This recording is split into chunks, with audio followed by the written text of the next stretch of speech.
नमस्कार, सुदर्शन न्यूज देख रहे हैं आप। मैं आपके साथ आशीष प्रमोद गोस्वामी। समय है आपके पसंदीदा कार्यक्रम जनमत का। उत्तर प्रदेश में 2027 के विधानसभा चुनाव भले ही अभी दूर हो, लेकिन सियासी जमीन पर इसकी आहट साफ सुनाई देने लगी है।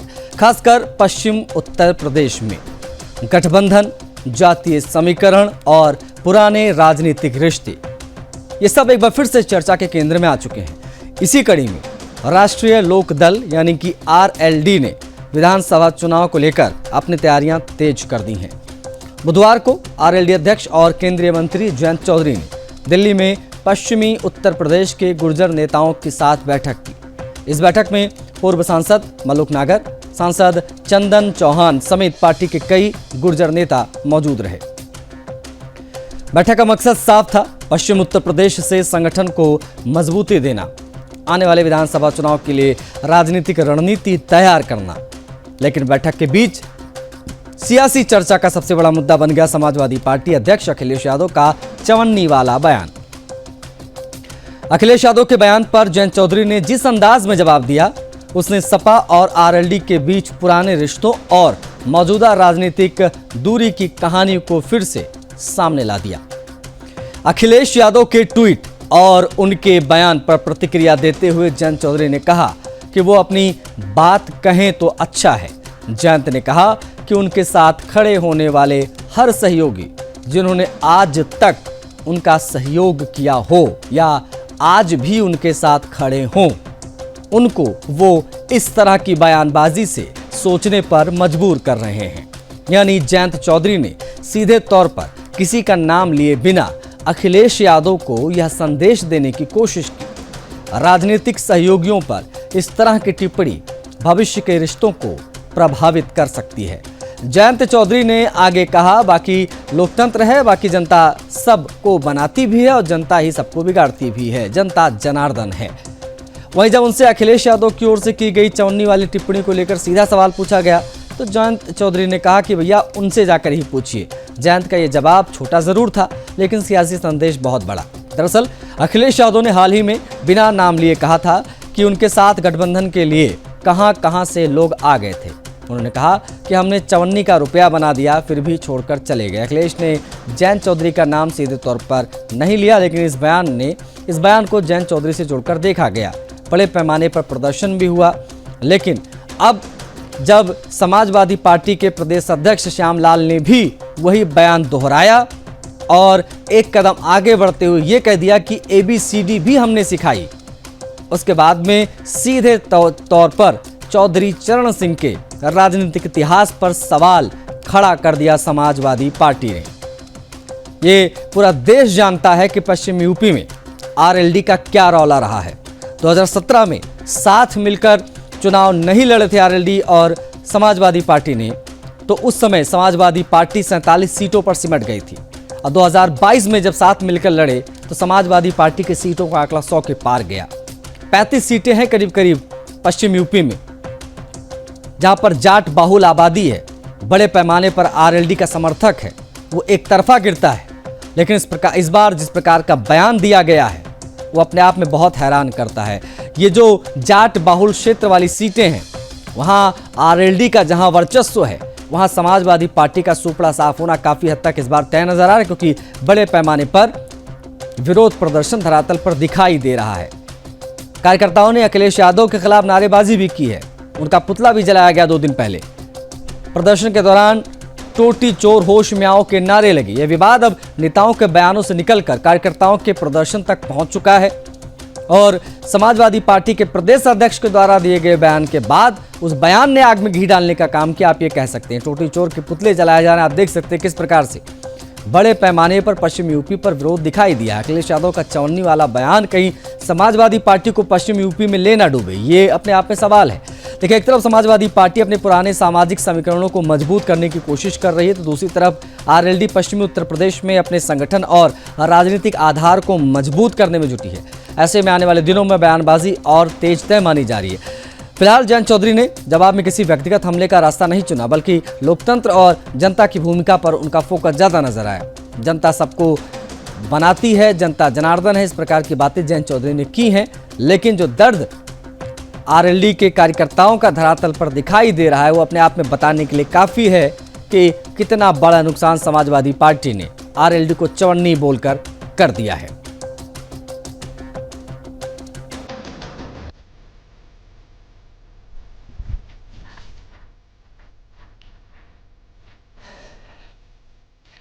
वंदे मातरम को लेकर देश की सियासत एक बार फिर से गर्मा गई है। एक तरफ केंद्रीय गृह मंत्री अमित शाह ने कांग्रेस के 1937 के फैसले और मौजूदा रुख पर तीखा हमला बोला, तो दूसरी तरफ कांग्रेस ने बीजेपी पर पलटवार करते हुए वंदे मातरम को स्वतंत्रता संग्राम और अपनी भावनाओं से जुड़ा मुद्दा बताया। यानी यह विवाद सिर्फ राष्ट्रगीत की पंक्तियों तक सीमित नहीं है, इसको समझना होगा, बल्कि इसके साथ ही इतिहास, तुष्टीकरण, वोट बैंक, स्वतंत्रता आंदोलन की विरासत भी साथ जुड़ गई है।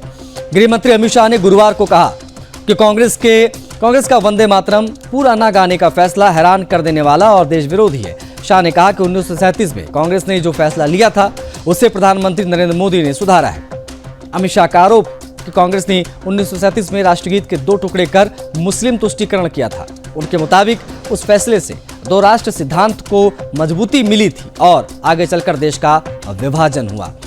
शाह ने कांग्रेस के मौजूदा फैसले को भी इसी राजनीतिक सोच से जोड़ा। कहा कि कांग्रेस का सिर्फ 2 पैरा वंदे मातरम गाने का फैसला तुष्टीकरण और वोट बैंक की राजनीति है। उन्होंने साफ किया कि देश में अब तुष्टीकरण की राजनीति नहीं चलने दी जाएगी। शाह ने यह भी कहा कि देश की जनता को कांग्रेस के फैसले के खिलाफ आवाज उठानी चाहिए और बीजेपी इसका जीता जागता प्रमाण है और जनता के बीच संसद विधानसभा में भी जोरदार विरोध प्रदर्शन वो करने जा रही है। अब कांग्रेस की तरफ से इस पर जवाब आया है। कांग्रेस सांसद केसी वेणुगोपाल की प्रतिक्रिया आई है। वंदे मातरम स्वतंत्रता संग्राम का हिस्सा था और यह कांग्रेस के लिए भावनात्मक मुद्दा है।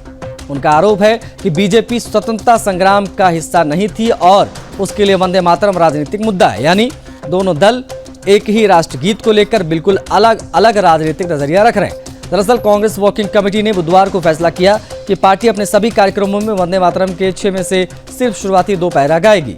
ये फैसला 15 अगस्त को कांग्रेस मुख्यालय में वंदे मातरम के गायन को लेकर हुए विवाद के बाद आया। इसी फैसले ने अब पुराने इतिहास को वर्तमान की राजनीति के बीच लाकर खड़ा कर दिया है। बीजेपी अध्यक्ष नितिन नवीन ने भी कांग्रेस पर हमला बोला। उन्होंने कहा कि कांग्रेस ने वोट बैंक की राजनीति के लिए राष्ट्रीय गीत तक का अपमान कर दिया। नितिन नवीन ने कांग्रेस को नई मुस्लिम लीग तक कह दिया। उन्होंने कहा कि यह फैसला वंदे मातरम को अपने मन में रखकर बलिदान देने वाले बलिदानियों का अपमान है। विवाद की शुरुआत 15 अगस्त को कांग्रेस मुख्यालय में हुए कार्यक्रम के बाद हुई। बीजेपी ने आरोप लगाया कि स्वतंत्रता दिवस समारोह के दौरान पूरा वंदे मातरम गाए जाने पर सोनिया गांधी ने इसे रोकने की कोशिश की। वो वीडियो भी हमने देखा था, बड़ा तेजी से वायरल हुआ था, जिसमें जैसे ही गायन शुरू हुआ सोनिया गांधी को अनकंफर्टेबल हो गई, काफ़ी असहज हो गई वो, और उनको हमने देखा किस प्रकार से वो रोकती हैं कि स्टॉप करो, अब मैं इसके आगे नहीं गाऊंगी। इस प्रकार की चीज़ें हमने देखी। फिर राहुल गांधी भी इसमें इन्वॉल्व होते, उनका भी वीडियो बाद में वायरल होता है जिसमें वो बहस करते नजर आते हैं। और ये तमाम चीज़ें वायरल होने के बाद में उसके विवाद बढ़ा। लेकिन इन सब के बीच में ये जो 2 पैरा गाने की बात सामने आई है उसने विवाद को और तूल दे दिया है। देखिए, जवाहरलाल नेहरू ने 29 अक्टूबर 1937 को समझाया था कि पहले 2 छंदों में ऐसी कोई बात नहीं है जो किसी समुदाय की मजहब को, उनकी भावना के खिलाफ हो। इसके बाद के हिस्सों में धार्मिक प्रतीक, कल्पना और रूपक आते हैं, इसलिए पूरे देश के लिए ऐसा हिस्सा चुना गया जिसे सभी समुदाय आसानी से स्वीकार कर सके। नेहरू ने 6 अप्रैल 1938 को जिन्ना को लिखे पत्र में भी यही बात दोबारा कही थी। यहीं से आज की बहस का एक बड़ा सवाल निकला है कि क्या शुरुआती 2 छंद गाना इतिहास रूप में स्वीकार किया गया राजनीतिक फैसला था या फिर राष्ट्रगीत को विभाजित करने और तुष्टीकरण की राजनीति का एक जीता जागता प्रमाण था। बीजेपी से कांग्रेस की पुरानी राजनीति से जोड़ रही है, तो वहीं वंदे मातरम की मूल कहानी इससे भी पुरानी है। बंकिम चंद्र चट्टोपाध्याय ने इसे 7 नवंबर 1875 को अक्षय नवमी के दिन लिखा था। वर्ष 1882 में ये पहली बार उनकी पत्रिका बंग दर्शन में उनके उपन्यास आनंद मठ के हिस्से के रूप में प्रकाशित हुआ। साल 1896 में भारतीय राष्ट्रीय कांग्रेस के अधिवेशन में रविन्द्रनाथ टैगोर ने मंच पर वंदे मातरम गाया। ये पहला मौका था जब ये गीत सार्वजनिक रूप से इस राष्ट्रीय स्तर पर गाया गया। वंदे मातरम संस्कृत वाक्यांश जिसका अर्थ है हे मां मैं तुम्हें नमन करता हूं। स्वतंत्रता संग्राम के दौरान ये भारत को औपनिवेशिक शासन से मुक्त कराने के लिए संघर्ष कर रहे स्वतंत्रता सेनानियों का नारा बना।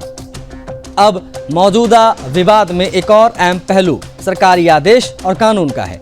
31 जनवरी 2026 गृह मंत्रालय नोटिफिकेशन वंदे मातरम के पूरे 6 छंदों को आधिकारिक संस्करण बताया गया।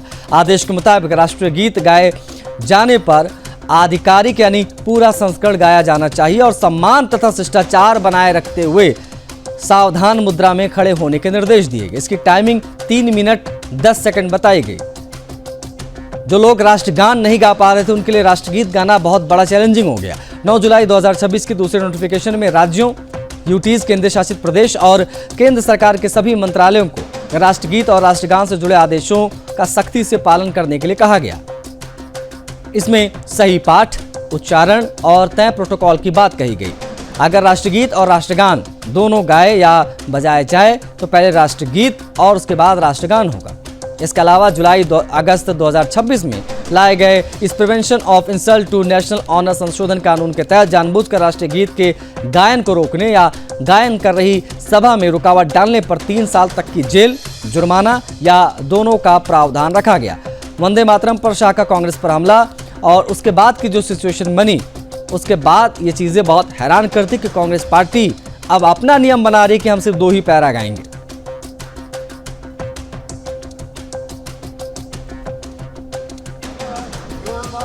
कांग्रेस पार्टी की कार्यसमिति ने एक आश्चर्यजनक और देश विरोधी फैसला लिया है। उन्होंने अपनी पार्टी के 37 के रिजोल्यूशन को फॉलो करते हुए महान वंदे मातरम गीत के 2 ही छंद गाने का फैसला किया है। मैं इस समय पर पूरे देश को याद कराना चाहता हूं कि 1937 में कांग्रेस पार्टी ने मुस्लिम अपीसमेंट के लिए वंदे मातरम के 2 टुकड़े कर देश के विभाजन की नींव डाली थी और वहीं से 2 राष्ट्र के सिद्धांत को ताकत मिली थी।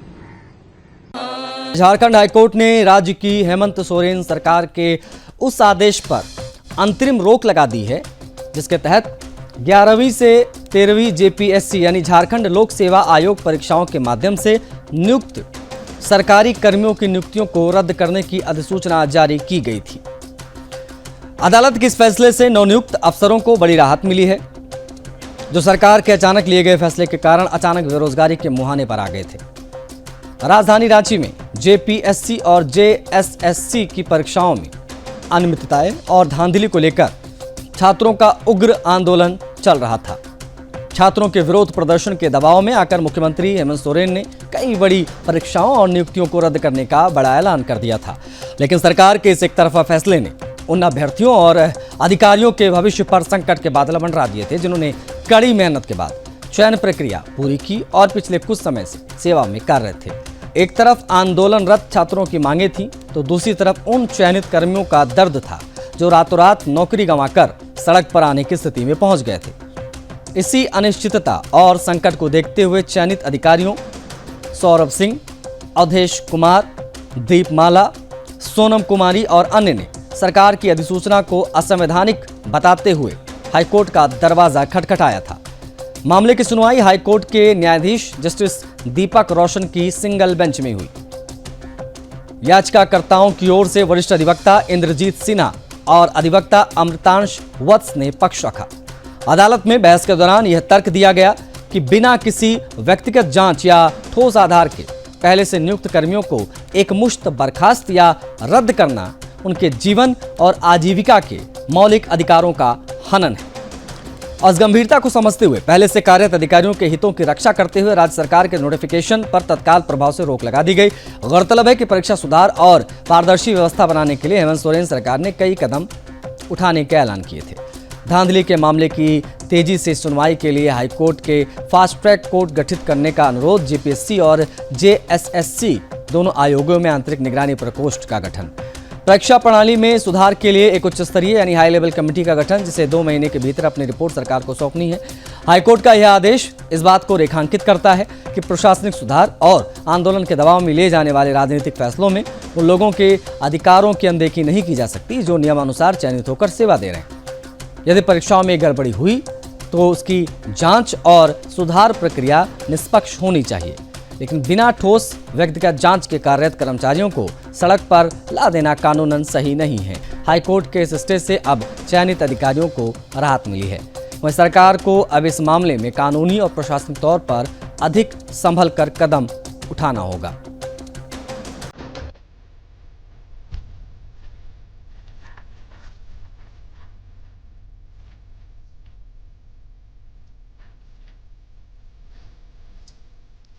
जम्मू कश्मीर पर अंतर्राष्ट्रीय मंचों पर लगातार मुंह की खाने के बावजूद अपनी हरकतों से बाज न आने वाले आतंकिस्तान यानी पाकिस्तान को एक बार फिर से बड़ा कूटनीतिक झटका लग गया है। भारत में तैनात अमेरिकी राजदूत सर्जियो गोर द्वारा जम्मू कश्मीर को भारत का अभिन्न अंग अहम हिस्सा बताए जाने के बाद इस्लामाबाद में हड़कंप मच गया। बौखलाया पाकिस्तान इस्लामाबाद में अमेरिकी राजनयिक उनको तलब किया, अपनी नाराजगी जताई।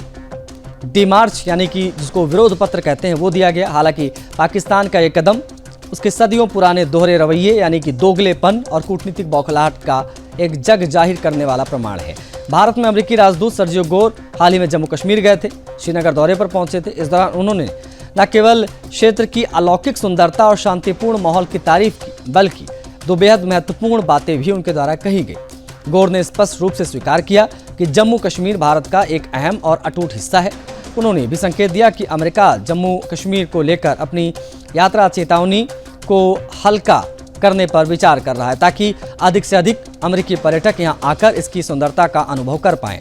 कश्मीर में बदलते हालात, शांति, विकास की यह बयार पाकिस्तान को रास नहीं आ रही। जैसे ही अमेरिकी राजदूत का ये बयान सामने आया, पाकिस्तान के विदेश मंत्रालय ने 19 अगस्त को आपात स्थिति में अमेरिकी राजनयिक को तलब कर डाला और बयान को गैर जिम्मेदाराना और तथ्यात्मक रूप से गलत करार दे दिया। पाकिस्तान का इतिहास गवाह है कि वह कूटनीतिक मंचों पर हमेशा दोहरी भाषा बोलता आया है। इस पूरे घटनाक्रम में भी उसकी ये दोगली नीति बेनकाब हुई है। पाकिस्तान ने एक तरफ तो अमेरिकी राजदूत के बयान पर अमेरिकी राजनयिक को तलब कर अपना रोष जताया, तो अमेरिका को उसकी पुरानी कश्मीर नीति याद दिलाने की चेष्टा की। दूसरी तरफ अपने उस आधिकारिक बयान में पाकिस्तान ने अमेरिकी राष्ट्रपति ट्रंप द्वारा पहले दिए गए मध्यस्थता के प्रस्ताव की तारीफ भी की। यानी जब अमेरिका कश्मीर में शांति, पर्यटन और भारत की संप्रभुता की बात करता है तो पाकिस्तान उसे गैर जिम्मेदाराना कहता है, लेकिन जब वही अमेरिका या उसके नेता किसी राजनीतिक बयानबाजी में मध्यस्थता का जिक्र करते हैं तो पाकिस्तान तुरंत कटोरा लेकर भीख मांगने पहुंच जाता है।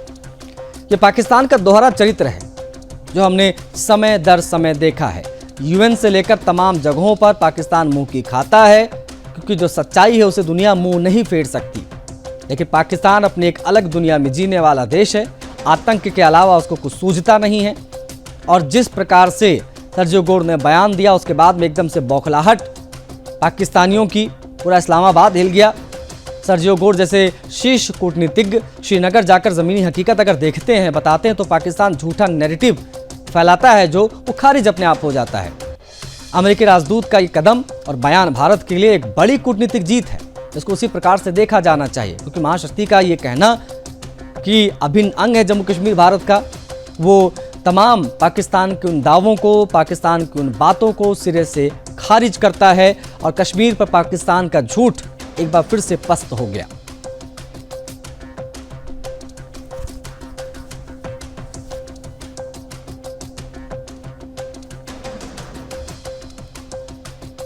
छब्बीस 11 मुंबई आतंकी हमले के करीब 18 साल बाद अब इस मामले की कानूनी लड़ाई एक नए और अहम पड़ाव पर पहुंचती दिखाई दे रही है। पाकिस्तान में मौजूद 6 आरोपियों के खिलाफ भारत में उनकी गैर मौजूदगी में मुकदमा चलाने की प्रक्रिया आगे बढ़ी है।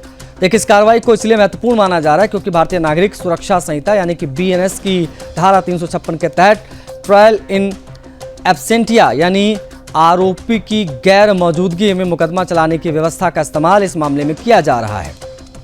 26/11 मामले में विशेष लोक अभियोजक और सांसद उज्ज्वल निकम ने इस कार्रवाई पर प्रतिक्रिया दी। कहा कि देश में पहली बार पाकिस्तान में मौजूद 6 आतंकवादियों के खिलाफ ट्रायल चलाने की कानून के माध्यम से जो सहूलियत मिली है उसका श्रेय गृह मंत्री अमित शाह को जाता है। उन्होंने कहा कि उनका मानना है कि भारत सरकार ने अच्छा काम किया है। उज्ज्वल निकम के मुताबिक पाकिस्तान में मौजूद 6 आतंकवादियों के खिलाफ अदालत में दरखास्त की गई है कि नए कानून के अनुसार इन आरोपियों के खिलाफ सबूत पेश करने की अनुमति दी जाए। उनकी दरखास्त पर अदालत की ओर से ऑर्डर जारी किया गया है और निकम ने कहा है कि वो चाहते हैं कि यह आदेश भारत और पाकिस्तान में प्रकाशित हो और इसके बाद उनके पास मौजूद सबूत अदालत के सामने रखे जाएं। हाफिज सईद, जकी उर रहमान लखवी, साजिद मीर समेत 6 खूंखार आतंकवादियों के खिलाफ उनके पास सबूत हैं। अब इस मामले की सुनवाई 21 अगस्त को होनी है। इसी सुनवाई में अदालत ये तय कर सकती है कि आरोपियों के खिलाफ उनकी गैर मौजूदगी में ट्रायल शुरू किया जाए या नहीं। अगर अदालत इसकी अनुमति देती है तो 26/11 मामले की कानूनी कार्रवाई में एक बड़ा कदम होगा। 6 पाकिस्तानी आतंकवादी लश्कर तैयबा का हाफिज सईद, का संस्थापक सईद, ऑपरेशन कमांडर जकी उर रहमान लखवी, मुख्य handler Sajid Mir, Karachi control room के मैनेजर अबू अलकामा, आसिम उर्फ अबू कहफा और पाकिस्तानी सेना के पूर्व अधिकारी मेजर अब्दुल रहमान पाशा शामिल हैं। यह कार्रवाई मुंबई पुलिस और अभियोजन पक्ष की तरफ से शुरू की गई है। मुंबई पुलिस आयुक्त देवेन भारती ने विशेष लोक अभियोजक उज्ज्वल निकम को इस संबंध में जो आधिकारिक सूचना दी थी। अभियोजन पक्ष से कहा गया कि नए आपराधिक कानून के प्रावधानों का इस्तेमाल किया जाए ताकि विदेशों में मौजूद आरोपी केवल अपनी गैर मौजूदगी के कारण भारतीय न्यायिक प्रक्रिया का अनिश्चितकाल तक बाधित न कर सके। अभियोजन पक्ष की याचिका पर विशेष न्यायाधीश SR नवांदर ने 6 आरोपियों के खिलाफ कानूनी नोटिस जारी किया और उन्हें 18 अगस्त तक अदालत में पेश होने का निर्देश दिया। तय समय सीमा के भीतर उनके पेश होने के बाद अब अदालत सबूत दर्ज करने, गवाहों के बयान रिकॉर्ड करने और आगे की कानूनी कार्रवाई की दिशा में आगे बढ़ सकती है। ये नए कानून की भूमिका समझना भी जरूरी है। पहले भारत में सामान्य व्यवस्था ये थी कि अगर कोई आरोपी अदालत में मौजूद नहीं है तो उसके खिलाफ मुकदमा पूरा करके अंतिम फैसला नहीं सुनाया जा सकता था। आरोपी की गैर मौजूदगी में अदालत उसे दोषी या बरी घोषित नहीं कर सकती थी। हालांकि अगर आरोपी फरार हो और उसके जल्द गिरफ्तार होने की संभावना न हो तो अदालत गवाहों के बयान पहले से रिकॉर्ड कर सकती है। सीमा पार आतंकवाद से जुड़े मामलों में यही व्यवस्था बड़ी कानूनी चुनौती बन जाती थी। आरोपी दूसरे देशों में मौजूद रहे और भारत की न्यायिक पहुंच से बाहर रहे तो मुकदमा अंतिम चरण तक नहीं पहुंच पाता था। अब ये तमाम चीजें बदल गई हैं। अब एक्शन भी होगा और तमाम चीजें धरातल पर दिखाई देंगी। इस पूरे कानूनी बदलाव को 26/11 की पुरानी घटना से जोड़कर समझना जरूरी है। 26 नवंबर 2008 की रात मुंबई पर समंदर के रास्ते आए पाकिस्तानी आतंकवादियों ने हमला किया था। लश्कर तैयबा के आतंकवादियों ने हमला किया था। यह हमला 29 नवंबर तक चला था। Hotel Taj Mahal palace and towers, hotel Trident, Chhatrapati Shivaji Maharaj terminus, Nariman house, आम अस्पताल के आसपास का इलाका और कैफे लियोपोल्ड जहां पर सबसे पहले गोली चली थी, इन तमाम जगहों को निशाना बनाया गया और तमाम निर्दोष लोगों को टारगेट किया गया। 166 लोगों की ऑफिशियल पुष्टि हुई थी जिनकी मौत हुई। बड़ी संख्या में लोग घायल हुए। मारे गए लोगों में भारत के नागरिकों के अलावा ब्रिटेन, अमेरिका और इजराइल समेत कई देशों के नागरिक भी शामिल थे। सुरक्षा बलों ने जवाबी कार्रवाई में 9 आतंकवादियों को मार गिराया जबकि अजमल आमिर कसाब को जिंदा गिरफ्तार किया गया। बाद में उसको फांसी पर लटकाया गया था। बता दें आपको कि भारत लगातार पाकिस्तान में मौजूद 26/11 की साजिश जुड़े आरोपियों के खिलाफ कार्रवाई और उन्हें भारतीय न्यायिक प्रक्रिया के सामने लाने की मांग करता रहा। अब करीब 18 साल पुराने इस मामले में पहली बार पाकिस्तान में मौजूद 6 आतंकवादियों के खिलाफ प्रक्रिया आगे बढ़ेगी और ये अपने आप में बहुत महत्वपूर्ण और बड़े फैसले के तौर पर देखा जा रहा है। फिलहाल भारत की ओर से संदेश साफ है कि सीमा के उस पार मौजूद आरोपी अब सिर्फ अपनी गैर मौजूदगी के आधार पर भारतीय न्यायिक प्रक्रिया को अनिश्चितकालीन तक रोक नहीं सकेंगे। 26/11 के आतंकवादियों पर ट्रायल संभव पाकिस्तान में बैठे आतंकियों पर कानून शिकंजा अब कसता नजर आएगा।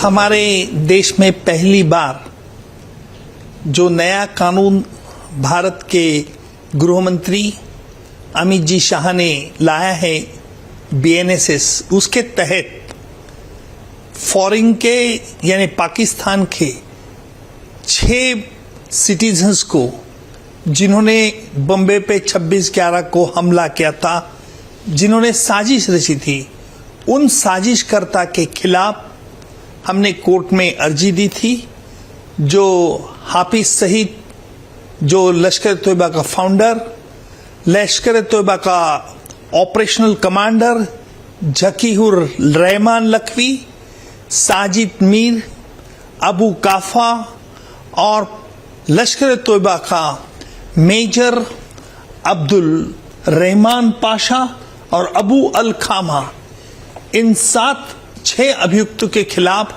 हमने कोर्ट में प्रोक्लेमेशन मांगा था। कोर्ट ने, मुंबई के कोर्ट ने उनके खिलाफ प्रोक्लेमेशन इशू की ऑर्डर पास कर दी है और ये परसों तारीख रखी है। और कोर्ट ने ये भी कहा है जो ये 6 आरोपी हैं जिनकी साठ गांठ ये 10 आतंकवादियों जिन्होंने बम्बई पे 26/11 के रात को हमला किया था उनसे जुड़ी है। 26/11 के हमले में 166 persons were dead and more than 250 persons were injured हुए थे। और इसीलिए कोर्ट ने कहा है कि उन्हें इन अब्सेंशिया जो बीएनएस की नई तरतूद है उसके आधार पे हमने कोर्ट में अर्जी की है।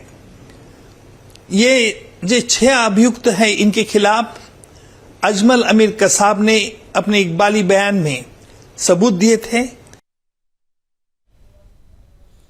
मुंबई की सड़कों पर आज से ऑटो टैक्सी चालकों के लिए मराठी भाषा की परीक्षा जैसी जांच शुरू हो गई। जी हां, महाराष्ट्र सरकार और परिवहन विभाग के निर्देश के बाद 20 अगस्त के से राज्य भर में यह अभियान चलाया जा रहा है।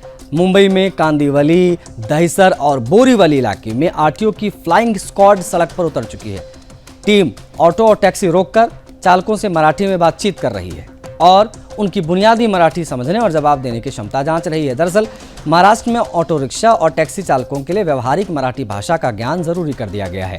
इसी नियम के पालन को लेकर अब आरटीओ की टीमें जांच कर रही हैं। जांच के दौरान अगर किसी चालक के पास मराठी भाषा का प्रमाण पत्र नहीं मिलता है और बुनियादी सवालों का संतोषजनक जवाब नहीं दे पाता है तो उसे तुरंत लाइसेंस रद्द करने का सामना करना पड़ सकता है। ऐसे चालकों को 30 दिन यानी 1 महीने का कारण बताओ नोटिस दिया जाएगा। इस अवधि में उन्हें मराठी सीखने और जरूरी प्रमाण पत्र हासिल करने का मौका मिलेगा। यानी सरकार की पहली कोशिश कार्रवाई करने से ज़्यादा नियमों का पालन करवाना है और चालकों को मराठी सीखने का अवसर देना। लेकिन अगर तय समय सीमा में नियमों का पालन नहीं हुआ तो उस ऑटो चालक का जो ड्राइविंग लाइसेंस है उसको ही रद्द कर दिया जाएगा, परमिट रद्द कर दिया जाएगा। अब सरकार की तरफ से ये भी बताया गया है कि राज्य भर में पहले से ही मराठी भाषा की ट्रेनिंग का अभियान चलाया गया है। इसके तहत 1,40,000 से ज़्यादा ऑटो टैक्सी चालक मराठी भाषा की ट्रेनिंग पूरी कर प्रमाण पत्र हासिल कर चुके हैं। ऐसे प्रमाण पत्र वाले चालकों को मौजूदा जांच कार्रवाई से छूट मिलेगी। यानी सरकार का तर्क है कि यात्रियों से संवाद करने वाले ऑटो टैक्सी चालकों को स्थानीय भाषा की बुनियादी समझ होनी जरूरी है। अब मुंबई की सड़कों पर वाहन चलाने के साथ साथ यात्रियों से मराठी में संवाद करने की क्षमता की जांच दायरे में फिलहाल कांदिवली, दहिसर, बोरीवली में शुरू हुई आरटीओ की यह कार्रवाई आने वाले दिनों में पूरे महाराष्ट्र में आपको देखने को मिल सकती है। लेकिन ये जो कानून बना है ये लगातार चर्चा में है। मई महीने में हमने एक आदेश निकाला था हमारे परिवहन आयुक्त सर ने कि जो रिक्शा या ऑटो ड्राइवर या टैक्सी ड्राइवर मुंबई में रिक्शा चलाते हैं, महाराष्ट्र में रिक्शा चलाते हैं, उनको लोकल लैंग्वेज का ज्ञान चाहिए। लोकल लैंग्वेज यानी मराठी, ताकि पैसेंजर और ड्राइवर में कुछ कन्फ्यूजन ना हो, कहाँ जाना है, कितना भाड़ा होगा, ये सब मिसअंडरस्टैंडिंग ना हो। इसलिए उनको लोकल लैंग्वेज का नॉलेज चाहिए। इसके लिए गवर्नमेंट ने अपने खर्चे से ड्राइवर लोगों को फ्री में मराठी के क्लासेस दिए। उन क्लासेस का लाभ लगभग 10,000 लोगों ने, रिक्शा ड्राइवर ने, टैक्सी ड्राइवर ने लिया, कुछ लोगों ने लिया नहीं। तो आज से ये ड्राइव चालू हो चुका है जिसमें हम रिक्शा वालों को पूछ रहे हैं जिसको मराठी आता है उनका कोई प्रॉब्लम नहीं, जिनको मराठी आता नहीं है उनको एक नोटिस दे रहे हैं। इस प्रकार की नोटिस दे रहे हैं जिसमें ये लिखा गया है कि आपको 1 महीने के अंदर मराठी काम चलो मराठी सीखना है और ऑफिस में आना है। अगर नहीं आए तो आपका जो बैच है, लाइसेंस पे जो बैच रहता है रिक्शा या टैक्सी चलाने का इसी राय में, तो इसी के साथ जनमत में आज के लिए बस इतना है। मुझे आज्ञा दीजिए। जय हिंद।